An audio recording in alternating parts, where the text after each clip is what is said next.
Good morning everyone, this is Vincent Torre Bongolan and in today's video, we are going to discuss how Novalucia works. Paano nga ba tayo kumikita sa Novalucia? Paano natin trabahuin ang Novalucia at paano tayo kikita dito? Yan po yung pinakamahalagang bagay na dapat nating malaman. Pero bago dyan mga kaibigan ay pag-usapan natin sino o ano nga ba si Novalucia. Isa po itong e-commerce platform, no, na kung saan ay gumagamit ng kakaibang pamamaraan upang ipakilala sa publiko ang Novalucia at ang kanyang mga produkto, kung paano kumikita dito. Sa halip kasi na sila po ay mag-hire ng mga artista, mga content creators, mga vloggers, o kaya naman ay magkaroon ng advertisement sa EDSA, o kaya naman ay commercial, no, sa radyo, sa TV, sa mga FM stations ay hindi na po nila ito ginagawa. Sa halip, yung pera na sana ay gagamitin nila para sa marketing and advertising ng negosyo, sa ating mga miyembro po nila ito binibigay. Tayo po yung kanilang binabayaran upang gawin yung mga ginagawa ng mga artista, ng mga advertisement na yan. Sa paanong pamamaraan? Pag-aralan natin ang iba't ibang navigation ng Novalucia. Pag-aralan natin paano nga ba kumikita sa Novalucia. Ano nga ba ang ibig sabihin ng voucher mall? Paano gamitin itong voucher mall na ito? Ano nga ba ang ibig sabihin ng coupon? At paano kine-claim ang coupon? Yan po ay ilan lamang sa mga halimbawa na kailangan nating malaman at maintindihan. Ano po ang Nova Vault? Ano po ang Nova Select? Kailangan mo kasing ipaliwanag at maintindihan kailan natin ginagamit o kailan tayo nakakapag-participate o nakakasali sa daily use category ng Novalucia. Ang Nova Vault kasi mga kaibigan, ito po yung iba't ibang mga store tier o yung tinatawag nating store categories na kung saan ay nagbibigay ito ng iba't ibang mga points. Okay? Itong mga points na ito ay maaari nating i-convert para maging cash. Halimbawa dito sa Plus Ultimate, mapapansin natin na ang halaga ng produkto na ito ay nasa 1,800 and discounted na po ito. No, nakatipid na po tayo ng up to 64% discount sa pamamagitan po ng pag-participate sa produkto na ito. Okay, so gagamit tayo dito ng ating capital na 1,800. Kapag nag-join tayo o sumali tayo sa group buying o yung tinatawag nating raffle, ay mabibili natin itong produkto na ito sa halagang 1,800 at makakatanggap po tayo dito ng 21 points o convert po natin sa peso, 21 pesos po ito. Okay? So, ganyan po kumikita ang Novalucia.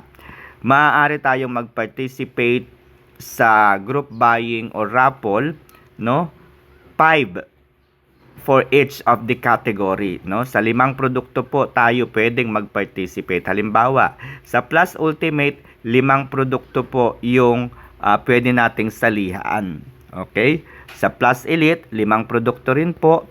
Sa Plus Ultra, 5 produkto. Sa Plus Pro, 5 produkto. Sa Plus Max, 5. At sa Daily Use, 10 produkto. Okay? So, sa makatwid, mga kaibigan, kung ang bibilhin natin ay tigwa 1,000 pesos dito sa Daily Use. Okay? So, ito po ay merong kaakibat na 10 points or 10 pesos. So, i-multiply mo 10 times 10, 100. So, 100 na po yung pwede nating kitain dito sa daily use pa lang. How much more kung kikita din po tayo dito sa Plus Max, dito sa Plus Pro, dito sa Plus Ultimate. So, kikita po tayo dito ng up to 505 pesos araw-araw. Okay? 505 pesos araw-araw.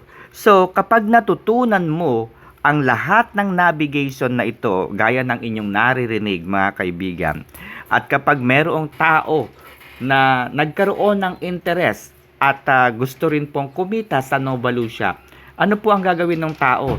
Kakausapin kayo. Okay?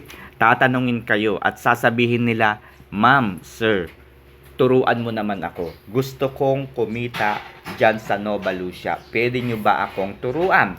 So ano po ang gagawin ninyo? Pumunta kayo rito sa mine button, yung blue sa ibaba, no? At pumunta kayo sa dulo, hanapin po ninyo yung share and earn. Ayan. So yung share and earn na yan, pipindutin po ninyo yung invite now. Ayan. Copy referral link. At isend po ninyo yan sa inyong mga kakilala. Doon sa taong nagtanong sa inyo.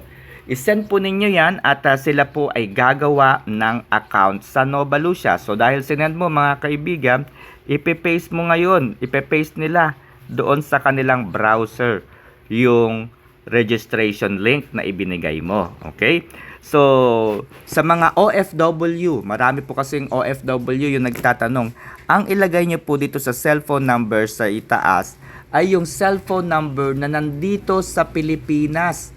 Kausapin nyo po yung inyong mga kakilala, kamag-anak, kapatid, magulang na kayo ay gumagawa ng account sa Nova Lucia and therefore mayroon silang matatanggap na link. Okay? Matatanggap po nila yung one-time password o yung OTP. Pagkatapos ay maglagay kayo ng password na kayo lang ang nakakaalam. Okay? Huwag na po ninyong papalitan yung code na nakikita po ninyo, S44XP2. Yan na po yun. Kung sa akin po kayo nagtanong. Okay? Pero kung sa iba po, syempre, kailangan nyo yan na malaman. Okay? So, halimbawa, 091912222222. So, maglagay po tayo ng password. For example, ang susunod po na gagawin natin, meron po ditong send button. Okay? Pag pindot po natin sa send button, mapupunta po tayo dito sa parang jigsaw puzzle. Ilalapat lamang po natin yung dalawang larawan. Ayan. At kapag nagkulay green na po, mayroon kayong matatanggap na one-time password. Okay? Ipasok o i-enter o i-type nyo lamang po yung one-time password na matatanggap ninyo dito sa space provided. Okay? So, dahil nakagawa na po ng account yung inyong kaibigan o yung tao, ayan. So, ang susunod po na ituturo ninyo sa kanila ay itong tungkol sa ID Verify. Ayan. So, yung ID Verify, mga kaibigan, ay yan, ilalagay ninyo yung pangalan, ilalagay ninyo yung ID number, and so on so forth. Okay. So, pagkatapos, turuan nyo po silang isulat din o ilagay yung kanilang tamang address. Bakit po tamang address? Kasi po, kapag nanalo kayo sa raffle at kapag may mga produkto na matatanggap kayo mula kay Nova Lucia, doon po ipapadala ang mga produkto. Pagkatapos ay yung bank account, ilagay po ninyo dyan yung inyong bank account. Mas maganda po yung mga kilalang bangko, kagaya po ng BDO, kagaya po ng GCash, Paymaya, at iba pa. Okay? So, umaga, tanghali, hapon, kapag may nagtanong sa inyo at tinuruan ninyo, ang una ninyong gagawin ay pindutin ang activity center. Kasi, mayroong surprise raffle draw na ibinibigay si Nova Lucia. Okay? Tandaan ninyo mga kaibigan, hindi po ito networking. So, ibig sabihin, kapag nakapag-invite kayo ng tao o ng subordinate, wala po kayong kita. Okay? Wala po kayong kita dahil hindi ito networking. Okay? So, ano po ang mangyayari kapag nakapag-invite tayo ng ating subordinates? Kapag nakapagturo tayo ng isang negosyante. Okay? So, ganito po ang mangyayari. Kapag naturuan natin yung isang negosyante na matutunan din ang negosyo ng Nova Lucia, syempre, gumawa siya ng kanyang account. Tinuruan mo siya kung paano gumawa. Ang susunod na pipindutin ninyo ay itong activity center. Pindutin ninyo yung join na yan. At dito po malalaman ninyo number of draws that can be drawn. Ayan. So, ito po yung rewards na natanggap ninyo. Itong rewards na to, pwede kayong manalo ng 100% off. Ayan. o points o kaya naman items o kaya 1,000 points or 1,000 pesos. So itatry po natin baka manalo tayo ng 1,000 pesos. Okay, so nanalo tayo ng 50% points. Okay, so ang mangyayari niyan ganito. Okay, so since naka-invite po tayo, nakapagturo po tayo ng kaibigan, ayan. So pag pinindot po natin itong home button, makikita po natin nagkaroon na tayo ng coupons dito. Ayan, so meron na tayong coupons na magagamit. So kanina 'di ba wala kasi hindi ko pa kini-claim. Okay? Paano kumita dito kay Nova Lucia? Ang gagawin lamang natin ganito. Meron akong pera na 48,000 dito, 453.27. Ang gagawin po natin diyan, kung tayo po ay bagong member ng Nova Lucia, dito lamang po tayo sa daily use magpa-participate ng raffle. Okay, paano tayo magpa-participate ng raffle? Pipili tayo dito ng 1,000 o tigwi 1,000, depende. Itong 1,000 na to guys, itong particular product na to ay sasalihan ng 100 participants. Okay, 100 participants po, 100 people yung bibili ng produkto na ito. Okay? And by 11 ng gabi, mga kaibigan, itong produkto na ito ay ipaparapol sa 100 participants. Ipaparapol po yan. At yung mga matatalo ay makakatanggap ng 10 points o kaya 10 pesos. Okay? So, gagamitin po natin yung coupon. So, ang makukuha po natin dito ay 10 points, di ba? Pag ginamit natin itong 50% earnings na yan, instead of 10 points, plus 50%, edi 15 points po yung matatanggap natin. Okay? So, ganun po ang mangyayari dito. 11 ng gabi, iraraffle po yung mga produkto na nandito sa daily use. Okay? At malalaman po yung resulta mamayang madaling araw. Okay? Alas 3 po ng madaling araw, malalaman na yung resulta.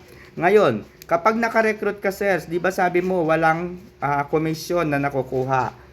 Walang referral fee na nakukuha kapag nakapag-recruit, kapag meron kang taong natulungan, kaibigang natulungan. Yes, tama po. Wala pong pera, wala pong komisyon, wala pong percentage o kahit ano pa, ma'am. Ang meron lamang po ay mabubuksan na po itong Plus Max categories, Plus Pro categories, Plus Ultra, at Plus Elite hanggang Plus Ultimate categories. Yan po ay ma-open po sa inyo. Hindi pa po yan open kung kayo po ay walang recruit o kung hindi pa po kayo nakakakuha ng inyong subordinates. Okay? Sarado po yan. Hindi po yan mabubuksan. So, dapat kapag ikaw po ay gumawa ng account, siguraduhin mo na maintindihan ang tungkol sa Nova Lucia. Kung ano-ano yung iba't ibang navigation ng Nova Lucia, intindihin mo. Yan, kagaya po ng aking sinasabi, paulit-ulit. Itong video na ito ay napakahalaga at dapat mong maintindihan. Sapagkat kung itong basic na ating pinag-uusapan at dinidiscuss sa inyo ay hindi mo maiintindihan, you will never and can never be succeed in this business. Okay? So, sikapin mo na maintindihan lahat yan hanggang sa paglalagay po ng pera, hanggang sa pag-withdraw, lahat yan ay intindihin mo. Okay? So, yun guys, no? Kapag natutunan mo lahat yan at meron kaibigan na nagtanong paano ba gawing negosyo ang Nova Lucia, paano magtrabaho sa Nova Lucia. So, kapag nakagawa na siya ng account, naglagay na siya ng kanyang pera, ang una mong gagawin ay pindutin ang activity center. Pangalawa, no? Pangalawa, mabubuksan na itong categories na yan.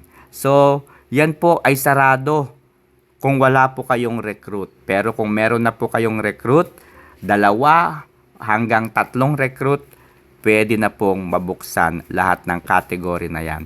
Sa daily use po kasi 10 points.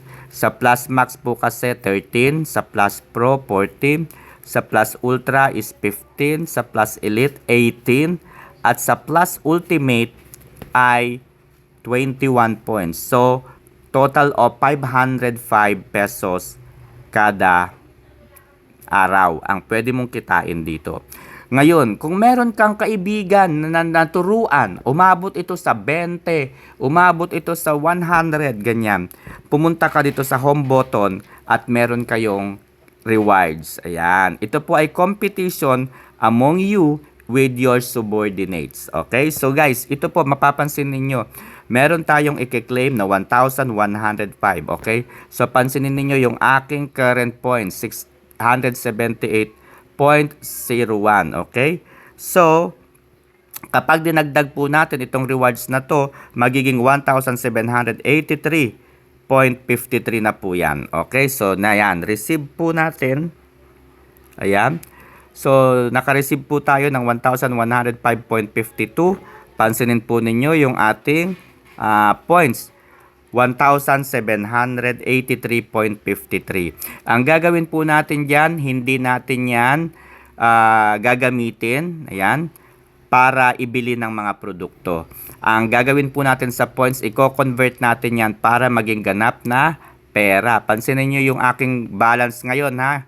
48,453.27. I-convert natin yung 90% of 1,783.53, that would be 1,605.177 pesos. So, pansinin niyo guys, successful na po yung ating pagta-transfer. And meron na lamang po tayong points na 178.35 pesos. Okay? So, yung ating balance ay umabot na po sa 50,058.44 pesos. So, paano tayo kikita? Gagamitin natin itong balance na yan para mag-participate sa group buying. Okay? So, pansinin natin. Okay? Isa tayo, magsasample tayo. Yung 50,000 na yan, mababawasan ng 1.8. Ayan. So, makakatanggap tayo ng 21 points dito. Okay? So, dahil meron tayong coupons na gagamitin, mga kaibigan, instead of 21 points, 36 points po yung matatanggap natin, equivalent to 36 pesos. So, ibig sabihin, meron na tayong 36 pesos dyan na matatanggap bukas. Okay? So, isa pa, dagdagan natin hanggang 5. Gamitin natin yung coupons na yan. Okay? So, dire-diretso lang yan hanggang 5. So, ibig sabihin, guys, kumita na ako dito ng 36 ba o 31? 31 times 2, 62 points na po yung natanggap natin. Gawin natin yan ng hanggang 5 beses. Makakatanggap tayo ng 170 points kaagad. Dito pa lamang yan sa Plus Ultimate. So kapag merong mga coupons, may mga ganyan, no? Hindi lamang po 505 yung matatanggap natin araw-araw, kundi aabot po yan ng hanggang 700 plus. Okay? So, sa mga nagtatanong naman kung legit nga ba ang negosyo ng Nova Lucia o legit nga ba ang Nova Lucia, isa lamang po ang masasabi ko. Napagdaanan ko na po yan. Nagpunta na po tayo sa opisina ng Nova Lucia. Nakita na natin sa kanilang billboard yung kanilang barangay registrations, yung kanilang local registrations, no? Kasama na po yung DTI, BIR, Mayor's Permit, at yung kanilang registration sa Securities and Exchange Commission. So, kung ang tanong po ninyo, legit ba ang Nova Lucia? As long as the business is legit and as long as the business is registered, that is legit.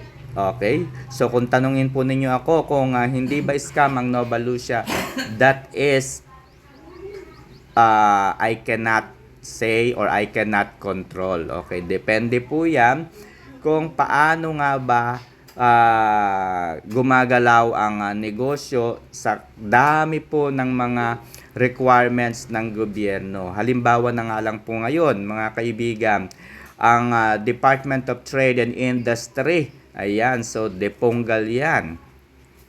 Yung DTI, ayan, so lahat daw ng mga online business, ayan, yung mga nag-a-affiliate, yan, yung mga nag-o-online selling na minsan kumikita po ng 30 pesos, ayan, sa isang produkto na kanilang ina-affiliate. Tapos lalagyan mo pa ng tax, ayan, magkano na lamang po yung kinikita nung affiliate na yon, di ba? So, hindi natin alam, guys.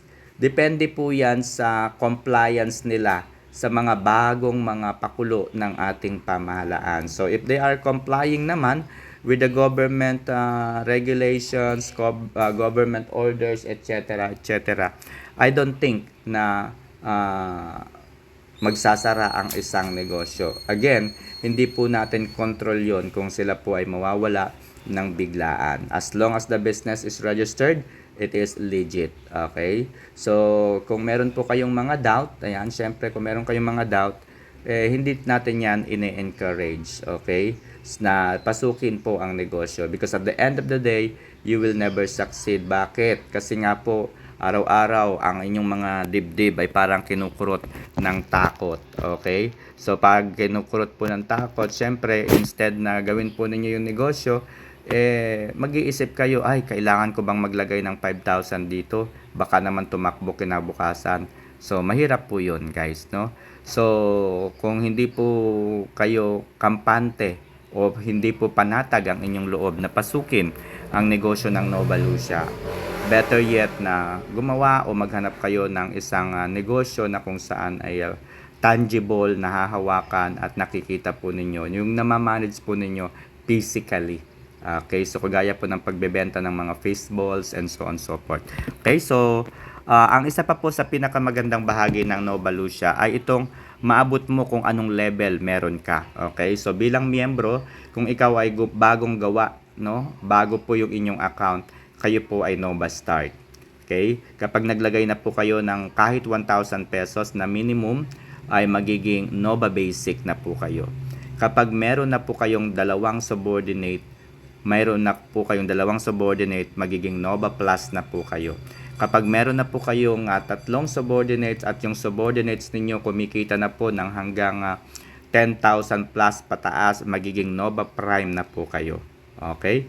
Kung yung inyong mga subordinates ay Nova Prime na rin, mga kaibigan, magiging Nova Pro na po kayo. Okay? So, bawat level, mga kaibigan, ay mayroong karampatang rewards mula sa Nova Lucia. Kapag na-meet mo na po yung Nova Prime level at meron ka ng sapat na bilang ng community o subordinates, ayan, ito po yung pagkakataon or opportunity upang mapili, no, bilang isa sa mga KOC. Okay, so kapag KOC na po kayo, mga kaibigan, that's the time na baka mapili kayo ng Nova Lucia and ma-absorb at maging regional manager. Okay, kapag regional manager na po kayo, pwede kayong makatanggap ng government benefits such as Pag-ibig, SSS, and PhilHealth. Okay, so kung may katanungan kayo, don't forget to message me. Okay, so kapag napanood mo itong video na ito, no, at naintindihan at nagustuhan po itong negosyo ng Nova Lucia, ito po yung sinasabi ko sa lahat. Huwag ninyong kalilimutan na i-message ako. Okay? Kasi yung iba nagmamagaling, alam na raw nila, at the end of the day, magkakamali din. 'Di ba? So, para hindi po kayo magkamali, kumbaga para sureball lang ba yung inyong registrations at walang maging problema, don't forget to message me. Okay? So, nasa description po ng video na ito, yung tutorial kung paano yung tamang registration and tamang verification ng inyong ID. Alright, so yun lang and good morning.